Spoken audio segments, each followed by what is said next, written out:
Welcome back to Internet Court. In today's case, the moment she realized something was wrong didn't happen during an argument or after a betrayal. It happened when she consciously chose not to speak and understood exactly why. This story comes from a post on Reddit shared by a woman who asked whether she had handled something the wrong way.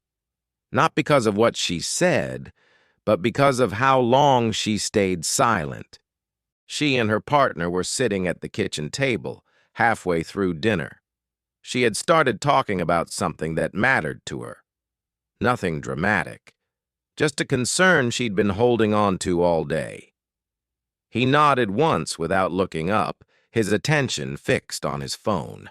She kept talking anyway, subtly adjusting her words so they wouldn't require much from him. Then she stopped, not because she was finished, but because she recognized the decision forming in real time. If she continued, she would be accepting this moment exactly as it was. He didn't notice the silence at first. When he finally looked up, he smiled and asked what she'd been saying as if nothing had been interrupted. As if she hadn't just erased herself mid-sentence, she told him it didn't matter. But afterward, as she cleared the plates, she couldn't shake the feeling that it did matter, and that staying quiet felt less like compromise and more like self-erasure. That was the moment she later described as the beginning of her question. Had she been protecting the relationship or slowly undermining herself? In her post, she explained that she and her partner had been together just over 3 years, long enough for routines to feel established and for disagreements to feel manageable rather than threatening. They met through mutual friends and bonded easily. Early on, communication had been one of the strongest parts of their relationship. They talked things through calmly. They trusted each other to be honest without turning every disagreement into a conflict. For her, that trust wasn't optional. It was foundational. She grew up in a household where silence often replaced communication, where resentment lingered because no one addressed it directly. She promised herself that if she ever built a relationship, it would be grounded in openness and mutual respect. For a long time, she believed that promise was being kept.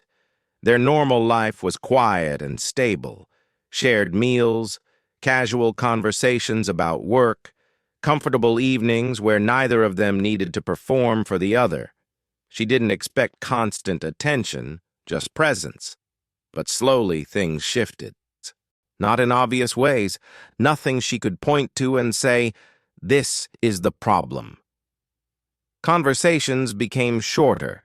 He multitasked more when she spoke. When she brought up something that bothered her, he didn't dismiss it outright. He softened it. He explained it away gently, often saying he hadn't meant anything by it. She told herself this was normal, that long-term relationships settle, that not every concern needs to be examined closely. She didn't want to be demanding. She didn't want to create issues where none existed. So she adapted. She waited. And she trusted that if something truly mattered, it would eventually correct itself. What troubled her, she wrote, was that the feeling didn't fade. It repeated itself in small, quiet ways that were easy to dismiss individually, but difficult to ignore collectively. He interrupted her mid-thought, then apologized casually. He said he'd come back to conversations later, then forgot.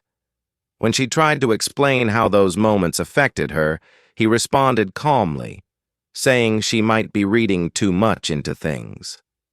Nothing he said was cruel, and that made it harder to challenge. She began rehearsing conversations in her head before having them, choosing words carefully, deciding which thoughts were worth expressing and which were easier to keep to herself. She framed this as emotional maturity, as compromise.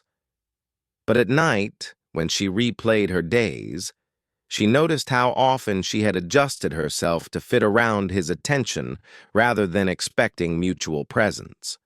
She questioned her expectations. Was she asking for too much? Was emotional attentiveness something she should simply accept as variable? After all, he showed up in tangible ways. He wasn't hostile. He wasn't controlling. And yet, she noticed something unsettling. There were moments when she felt relieved to be alone, not because she wanted distance from him, but because she didn't have to manage herself as carefully. That realization made her uncomfortable. She didn't want to become someone who quietly resented their partner while insisting everything was fine. Writing the post forced her to confront how often she had explained his behavior to herself instead of explaining her feelings to him. She admitted that she had convinced herself that silence was easier and safer than risking tension. At that point in the post, she acknowledged something she hadn't wanted to admit before. She couldn't remember when she had decided her discomfort was less important than maintaining harmony, and she wasn't sure whether that decision had been fair to either of them. She mentioned that after posting, she was surprised by how many people recognized the pattern she described. Some commenters told her she had been too accommodating for too long. Others said relationships require patience and compromise, and that not every moment of inattention is a problem. A few asked why she had waited so long to speak up at all. The moment that forced her to act didn't come during a fight. She described a small planning conversation, a weekend visit with friends. He had already agreed to details without checking in with her. When she mentioned feeling left out, he sighed lightly and said he hadn't thought it would matter.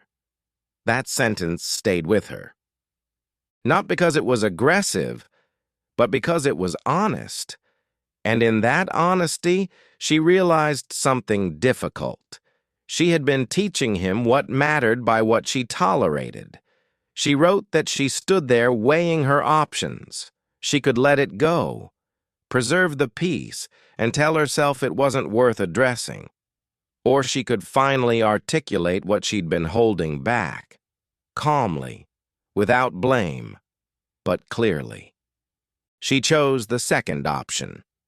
She told him that it did matter, that being included mattered, that feeling considered mattered. She emphasized that she wasn't accusing him of malice, but that these moments had been accumulating for her in ways she hadn't addressed. He seemed surprised, not defensive, just genuinely caught off guard. He told her he hadn't realized she felt that way. Part of her believed him. Another part wondered why she had to reach this point before being heard. She understood then that once spoken, this boundary couldn't be undone. Remaining silent would preserve the version of peace they had. Speaking would change the relationship in ways she couldn't predict. She decided that continuing to stay quiet felt like a clearer mistake than the risk of speaking. She explained that the aftermath wasn't dramatic. There was no argument, no raised voices, just a noticeable shift. At first, he became more attentive. He checked in more. He made an effort to listen. She felt relieved, like the discomfort of speaking up had been justified. But over time, something else emerged. A subtle caution, less ease, as if he was afraid of doing something wrong. And she began to wonder whether the dynamic had changed permanently. She also felt more exposed. Once she had named her needs, she couldn't pretend they didn't exist. Moments of inattention felt sharper. Efforts felt more deliberate. They talked about it a few times afterward, but not deeply. He said he was trying. She said she appreciated it. The relationship didn't end. Nothing collapsed, but something fundamental shifted. And she admitted that she was struggling with the reality that setting a boundary doesn't guarantee comfort. It simply clarifies where both people stand. And the final part of her post, she wrote that she didn't think either of them was intentionally wrong. He hadn't meant to dismiss her. She hadn't meant to disappear into silence. They had both been responding to what felt safest.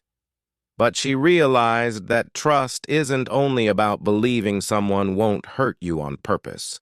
It's also about trusting yourself enough to speak when something feels wrong, even when it's subtle. She didn't ask whether her partner was wrong. She asked whether she was, for waiting so long to say something, and for finally deciding she couldn't wait anymore. She admitted she still didn't know whether speaking up would strengthen the relationship or slowly reveal its limits.